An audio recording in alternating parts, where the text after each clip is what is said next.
Hi friends, நம்ம இன்றைக்கி ஃபட்டாஃபட் சட்னி பார்க்க போகிறோம். இது ஒரு 2-3 மினிட்ஸில் ரெடி பண்ணிடலாம். ஃபஸ்ட்டு எண்ணெய் சட்டியில் கொஞ்சோண்டு எண்ணெய் ஊற்றிட்டு அதோட கொஞ்சோண்டு உளுத்தம் பருப்பு போட்டிருக்கோம். 2 மிளகாய் எடுத்துருக்கேன். நீங்கள் தேவைன்னா 3 மிளகாய் எடுத்துக்கங்க. 2 வெங்காயத்தை கட் பண்ணி போட்டிருக்கேன். கொஞ்சம் வதங்க விட்டு தேவையான அளவுக்கு உப்பு சேர்த்துங்க. அதோட 2 தக்காளியை கட் பண்ணி வச்சுருக்கேன். அதையும் ஆட் பண்ணி நல்லா வதக்கிக்கிட்டு கொஞ்சம் தேங்காய் திருவியிருக்கேன். தேங்காய் ஒரு 3 ஸ்பூன் அளவுக்கு திருவி அதோட ஆட் பண்ணி சட்னியை ரெடி பண்ணிட வேண்டியதான். நம்ம டேஸ்ட்டாக இருக்கும். ட்ரை பண்ணி பாருங்கள். நம்ம சேனலை சப்ஸ்கிரைப் பண்ணுங்கள். தேங்க்யூ.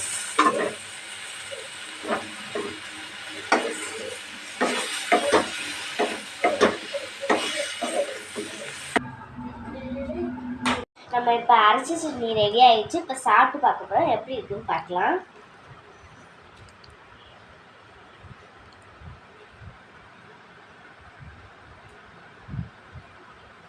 செம்மையா இருக்கு. நீங்களும் லைக் பண்ணி பாருங்க.